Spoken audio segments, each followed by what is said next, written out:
Ready. Play.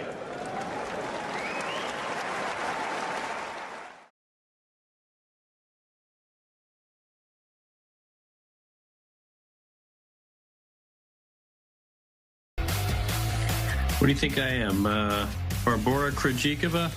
Look at the forehead when Krejcikova and Jon take the court. Hate it. Listen, I'm going to get to that Jon Wertheim question right now. And of course, what first of all, before I even sort of address it, you've got potentially three answers to this, and whichever one you give, if you give the answer of let's say you defend Jon Wertheim and just sort of explain that it's a mistake and no big deal and we move on, then you upset half the population who obviously take a very different view. If you castigate him and say that he should never be on TV again, and of course the third position, which is actually my position, is a little bit of both. But then what you do is you upset everyone, because people on one side think I shouldn't be castigating him, and on the other side they think that I should be banishing him from tennis history. Let's find. I'll start with his response, because that's how I read it. I read his response first, or when I say response, his Twitter apology, which I'm about to share on the screen. But because I saw that first, then I saw what Krejcikova had to say. So here's his response during a Tennis Channel studio show on Friday. I made some deeply regrettable remarks off air. I acknowledge them. I apologize for them. I've reached out immediately and apologized to the player in question. It is Barbora Krejcikova, by the way, and she has also addressed it on social media. In fact, she did so before Jon did, but let's not castigate him for that.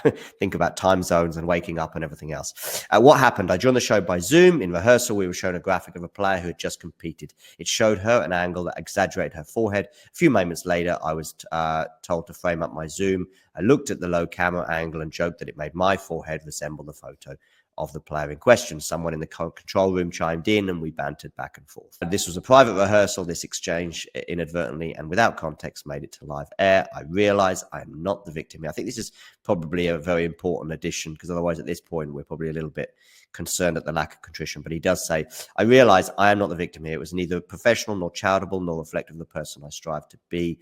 I am accountable. I own this and I'm sorry.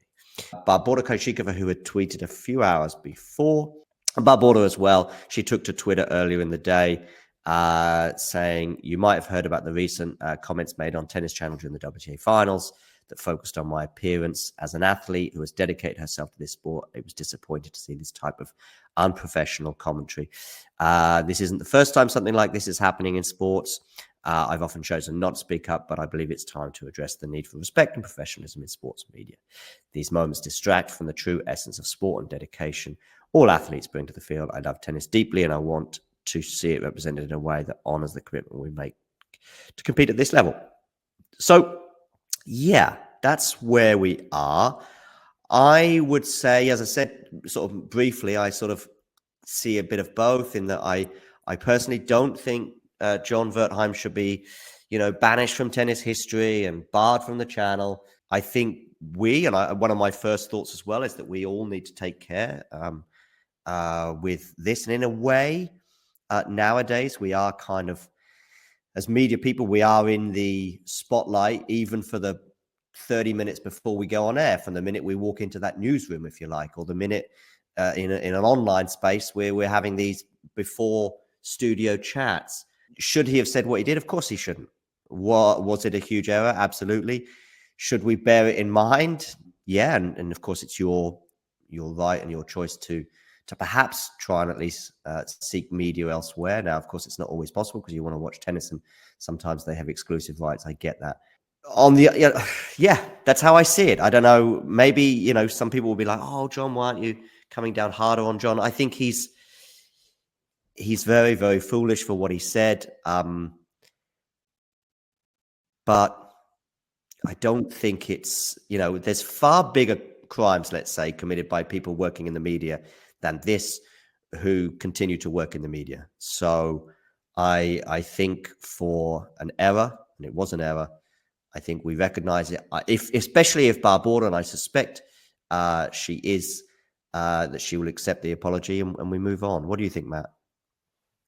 Yeah, I feel like I kind of agree with pretty much everything you just said. I think he's mostly sorry that it got found out. He probably wasn't expecting it to be found out, but at the Listen, same time, what we just quickly, sorry, Matt, to interrupt.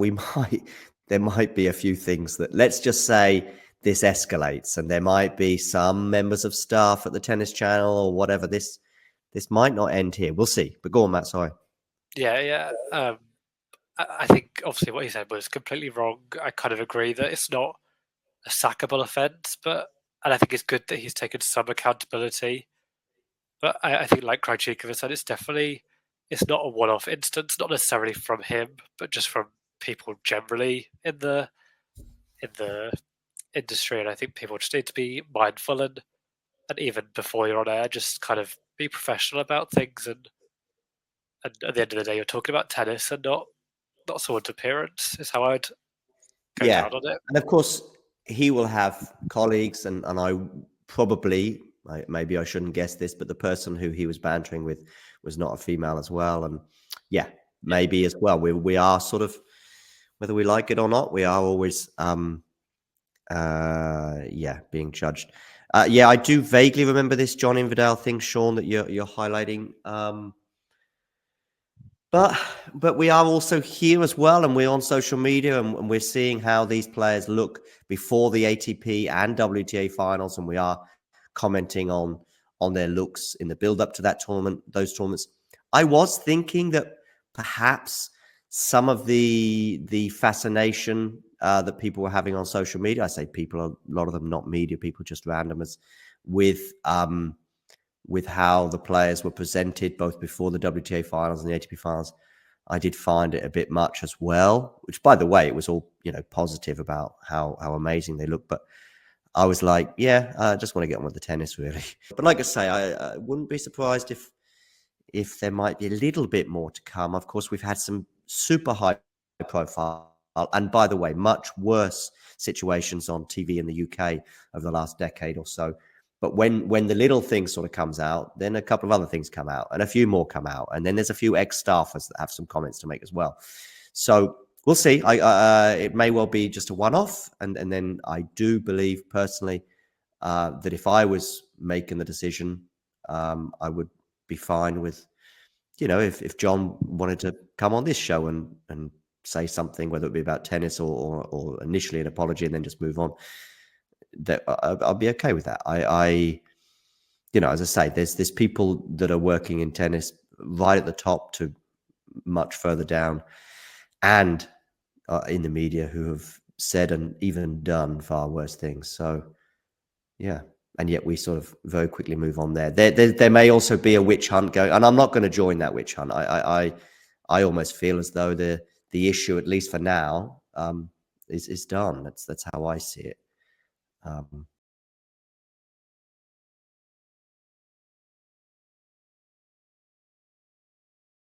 only other thing that's been, flying about Twitter is Jon Wertheim's comments, but that's probably for, I don't know, maybe if you wanted to talk about that quickly, David.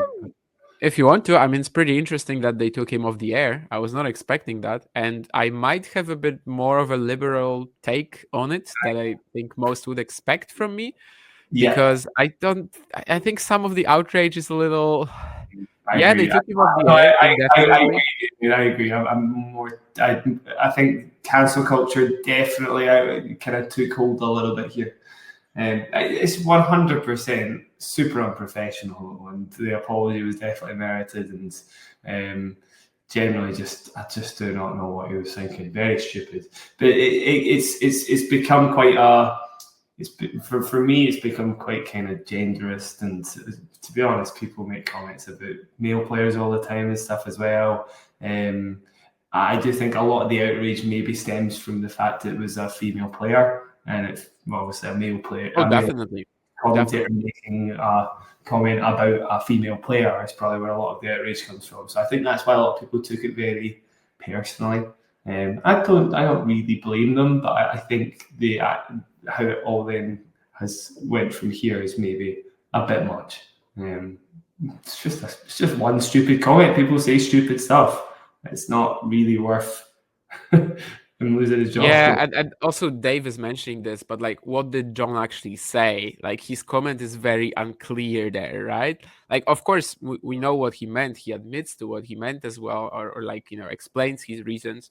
But yeah, generally, there's like cancel culture. The fact that you get that apology from him, and I know it's not perfect. He pretty much gives like 100 reasons why it's not his fault, No, it's and then he says sorry. But Yeah. people are never actually like satisfied with anyone's apology. No. Every single time someone posts an apology, they're just saying you're only doing this because you were caught or something. And so what am I supposed to do? Like, not apologize at all? I mean, sometimes you have to react to something that like caused up drama. And especially, I'm very surprised that like after this he was still taken off the air, because I would assume that this is something he does also to avoid consequences like this.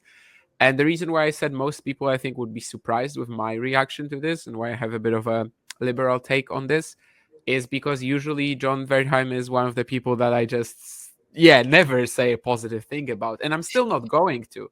I just don't think what he did is that horrible. Obviously, it shouldn't happen. It also shouldn't be on the air. So it's like, let's say it's not his fault, 100%, because he didn't know he was on air, and that segment shouldn't have been on air. I'm pretty sure there are a lot of like things said off air that people don't want to, that people don't want others to hear. But at the same time, I just don't think his offense is, well, he should get reprimanded or something, but I don't think it's like sackable, or I don't think he should be getting the outrage that he's getting. Is what I'm trying to say. Yeah, I still just think it's just so stupid for him to do it. I just don't really know what he was thinking, but I don't really understand the thought process behind it, in the sense that like I never even looked at Barbora Krejcikova and thought about her forehead. Like, if you're thinking about her forehead, if you like, said to put it without being bald, like, I kind of get it. That happens all the time, right? That's many jokes about this, and I think probably even Rafa has joked about this in the past. But like Krejcikova's forehead, I don't know. Is it big? I have no idea. And like, if this is what you're thinking of when you're thinking of Barbora Krejcikova, that's a problem with you, rather than maybe even you saying something about it. Because I honestly can't even name a player with a big forehead. I don't know. I guess that's just not something that stands out to me, and rightfully so. I'm glad that it doesn't. But yeah, I think some of the outrage is a little funny. Of course, nothing against Barbora making this post. Like, this is perfectly fine too. Of course, she's just reacting as well, and I think her post is, it's cool. It's professional.